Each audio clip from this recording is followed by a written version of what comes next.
Oke, halo guys, balik lagi bareng gue ya di channel Dividen Investor TV ya. Hari ini hari Rabu ya, tanggal 14 Januari tahun 2026. Nah, IHSG hari ini naik lumayan kenceng ya, 0,9%. Dan akhirnya ATH lagi nih kayaknya. Sekarang ada di angka 9.032 ya. Jadi bentar lagi 10.000 ya. Targetnya tahun ini 10.000 katanya. Ya, bisa-bisa aja sih ya. Tapi ditopang oleh saham-saham yang ya berkongloan lah ya, yang lagi hype sekarang gitu. Terus transaksi hari ini ada di angka 28 triliunan ya. Asing masih net buy 1,1 triliun ya, lumayan asingnya masih hari ini net buy ya. Terus saham apa aja yang lagi trending? Bumi naik 3%, Arsi ini saham emas masa naik ya 11%. Dewa juga naik nih 5,6%, MBMA turun, Bull saham perkapalan naik lagi 14%. Antam naik lagi ya, nih saham emas lagi bagus ya, soalnya ya Donald Trump juga kan lagi ya biasa lah ya, dia lagi bikin rusuh ya. Antam naik 5,4%, Inet koreksi, Goto di situ-situ aja. Mina naik 10% dan Adro hari ini koreksi ya, setelah kemarin naik lumayan kencang ya. Naik kemarin 7% ya closing kalau nggak salah, sekarang minus 2%, koreksi lah ya, wajar. Mungkin mau naik lagi ya si Adro. Gua nggak tahu sih. Terus, nah hari ini gue pengen bahas saham Tugu ya, saham asuransi ya. Ini yang menurut gua lumayan gede dividennya sih si Tugu ya. Cuman kalau lu baca berita ya, ada aturan modal tentang saham asuransi ya. Minimal dia harus punya ekuitas atau punya modal di 250 miliar ya. Nah, itu tenggang waktunya 250 M ini sampai dengan 31 Desember 2026, berarti sampai akhir tahun ini nih si perusahaan asuransi konvensional ya harus punya dana minimal 250 miliar gitu. Kalau perusahaan asuransi minimumnya 500 gitu. Oh, yang syariah 100, asuransi syariah 200. Nah, yang belum mencapai modalnya 250 miliar tuh yang asuransi konvensional ya. Ada 3 nih, ini sesuai berita dari CNBC ya. Nah, pertama tuh ada saham YOI ya, di saham asuransi YOI. Dia ikut, kita lihat ya di si Stockbit. Dia ekuitasnya cuman ada berapa nih? Ini sekilas ya sebelum kita bahas Tugu ya. Jadi sebenarnya sih secara dividen investing ini nggak masuk ya si saham YOI, saham AHAP, saham PINS ya. Cuma secara capital gain ya mungkin ini ada kesempatan ya. Secara dia harus punya modal 250 M nih. Tapi mereka cuma punyanya 205, 215 sama 218, berarti masih ada gap sekitar 40 miliaran lagi ya. Nah, 40 miliar itu mereka harus melakukan ya, kalau nggak penyuntikan dana ya mereka harus melakukan right issue ya.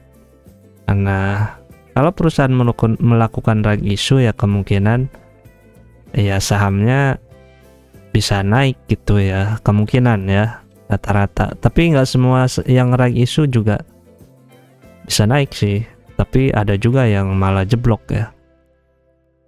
Tapi kebanyakan yang rag issue ya lumayan lah ya, kita bisa memanfaatkan untuk mendapatkan cuan ya. Tapi ini buat yang ngerti-ngerti aja ya, kalau kita fokus dividen investing dan lu nggak terlalu paham dengan mekanisme seperti rag issue, kalau menurut gua nggak usah lah ya, kecuali lu mau belajar dan lu siap ya, belajar sambil siap kehilangan itu sih, jadi lu bisa langsung kena gitu ya. Jadi lu inget kalau rag issue gini dan lu kedepannya akan lebih tahu lah, lebih paham tentang rag issue gitu. Tapi kalau nggak mau juga ya cara amannya mendingan nggak usah gitu. Karena ini juga belum tentu murah isu ya. Nah, pokoknya saham YOI dia ada modalnya cuma baru, nah ekuitasnya nih 205M ya, berarti kurang 45 miliar lagi.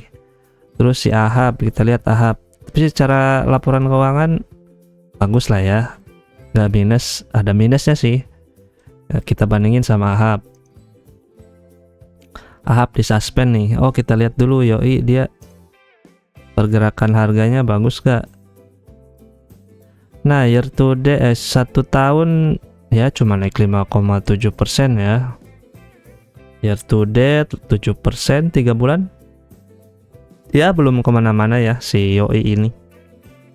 Terus kita lihat si AHAP ya.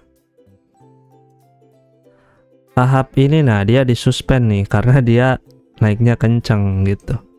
1 bulan udah naik 100% ya, 95% sih, 1 minggu sih minus ya. Nah sebulan dia naik 100%. Kita lihat modal dia baru punya 216 miliar ya, berarti kurangnya 34M lagi, tapi secara laporan keuangan kurang bagus ya gitu. P/nya aja sama EPR ratio-nya aja pada minus ya, karena net income-nya dia banyak yang minus, Q1, Q2 minus, Q3 baru dapat cuan ya. Tapi secara goreng-menggoreng ya harga sahamnya udah naik ya 100% lebih gitu. Terus saham PINS ya. PINS ini Victoria Insurance ya, kita lihat 1 tahun dia juga udah kena goreng-menggoreng ya, gara-gara berita ini dia udah naik 105% ya dalam coba 3 bulan.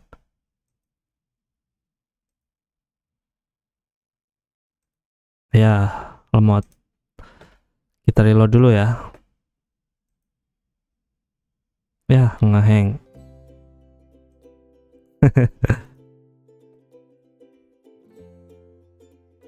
3 bulan berapa nih? 3 bulan sih 50% ya. Dia dari ya Juli Agustus lah ya, 6 bulanan lah dia naik 105% ya gitu. Nah jadi kita lihat pendapatannya atau revenue-nya bagus gak? Nah, biasa aja ya, ini perusahaan ya kecil lah kalau menurut gua ya, setahun cuma dapat 50-60M doang gitu ya. Nah jadi gitu ya sekilas tentang regulasi untuk peraturan untuk perusahaan itu ya, asuransi. Terus perusahaan bank-bank kecil juga kan itu lagi diatur juga tuh, modalnya harus berapa ratus miliar atau berapa triliun gitu ya. Nah itu kan juga sebenarnya kalau orang yang jeli itu bisa dimanfaatkan untuk mendapatkan cuan gitu ya. Tapi kalau kita nggak ngerti aturan mainnya ya udah fokus aja ke dividend investing ya, cari saham yang stabil ya, meskipun katanya lelet tapi dengan berjalannya waktu ya kita tetap cuan juga gitu ya. Oke, kelamaan nih, 8 menit. Kita bahas Tugu aja ya. Dia IPO-nya 2018 tanggal 28 Mei ya, harga IPO-nya 3.850 ya. Si Tugu ini anaknya perusahaan Pertamina ya, pokoknya dipegang sama BUMN lah ya, nggak tahu anaknya atau cucunya. Nah jadi lihat nih, Pertamina dia megang pengendali ya 58,5% ya. Free floatnya 20% ya yang pegang masyarakat gitu. Di sisanya dipegang UOB, Samsung Fire and Marine Insurance, dan sisanya ya yang kerja di dalamnya ya. Terus dana hasil IPO-nya kurang lebih 680 miliar, free float-nya udah tadi 20%, transaksi hariannya 3,9 miliar ya sehari. Jadi lumayan lah ya untuk 3,9M sehari. Kita lihat sebelumnya. Oh lumayan gede ya, kadang 5M, 11M, 10M juga, 15 sempat 32M juga ya. Ya jadi cukup aman lah ya kalau duit lu udah agak banyakan untuk hariannya. Lembar saham sekarang di 3,5 miliar lembar, harga saham hari ini 1.235, berarti market cap-nya ada di angka 4,4 triliun ya. Ekuitas dia kalau tunggu sih udah gede ya, modalnya dia punya 10 triliunan. Harga bukunya sih 2.855, berarti PBP-nya cuma 0,4 kali ya. Sama asuransi tuh pada murah-murah ya, secara undanya cuma nggak tahu ya. Kurang laku aja ya di pasar ya. Di BI kurang seru gitu kayaknya. Terus liabilitasnya ada di angka 21 triliun ya. Ini berarti darinya 208%. Nah, kenapa ini gede ya? Karena kan asuransi ya, kurang lebih sama lah kayak perbankan ya. Jadi kalau liabilitasnya gede berarti dana yang masuk ke perusahaan dia banyak gitu ya. Ini 2 kali lipat dari ekuitas ya. Oke juga. Total asetnya 31 triliun, PS sekarang ada di 5,5 kali ya. Terus laba ditanya ada 7,3 triliun, jadi aman banget lah ya. Duitnya ada. Terus secara revenue Q3 naik deh 705 miliar ya, dibanding Q2 cuma 400-an M. Gross profitnya juga tebal ya, mirip bank lah ya. Dia bisa di atas 60% ya untuk gross profitnya, dan net profitnya bisa rata-ratanya 40%an lah ya. Gede ya. Itu terus net profitnya Q1 247 M, Q3 110 dan Q2 110, Q3 237 ya. IPS-nya nah secara kuartalan dia Q1 dapat 69, Q2 turun 30, sekarang naik lagi 66 ya. Nah, kalau dianualiskan untuk tahun 2025 ini ya, 25 kemarin kurang lebih 222 perak ya IPS-nya. Nah, terus dividen payout ratio-nya dia 40% ya. Gua udah cek tadi 40%. Jadi 40% dari 222 adalah 88,9 atau 89 perak lah ya. Di harga sekarang lu bisa dapetin dividen yield sebesar 7,2% ya. Lumayan gede ya. 7,2% dan dia bagiinnya 1 tahun sekali ya. Di bulan Mei. Nah, ya rata-rata di bulan Mei. Awal bulan dan cairnya di akhir bulan ya. Nah, payout ratio-nya 40% di tahun kemarin. Iya, dari 2021 dia 40% ya. Jadi harusnya ya sekarang 40 juga ya. Ngapain juga dikuranginnya.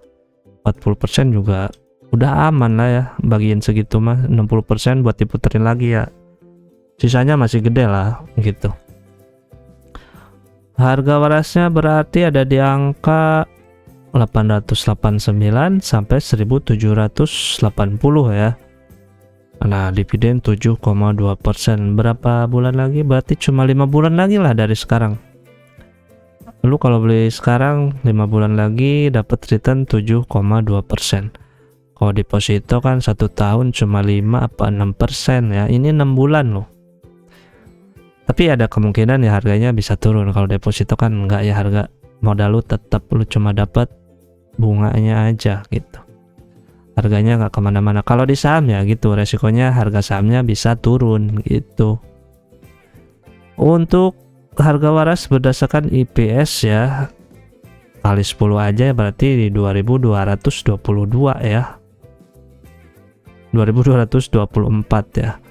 Ya kalau IPS-nya ke 10 kali lu bisa dapat capital gain 100% ya, tapi itu terlalu muluk sih ya kalau dipikirin. Jadi kita ya konservatif aja lah ya, 7%-an ya selama 5 bulan ini gitu ya.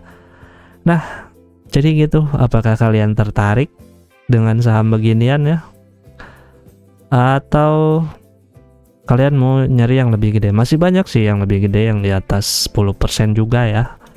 Jadi ya slow aja lah ya, cicil-cicil terus saham incaran kita ya. MPMX juga naik ya, jadi 1000 sekarang. Mana nih MPMX closingnya di harga berapa nih hari ini? Oh, 995 ya. Gua cicil-cicil terus nih, kebetulan gua punya ya. Ya semoga nggak naik banyak ya MPMX lah, biar bisa dicicil terus lah gitu. Oke, semoga video ini ada manfaatnya ya buat kita semua ya, terutama buat gua juga lah. Segitu dulu ya, semoga ada manfaatnya lagi, karena hutang harus dibayar. Bye bye.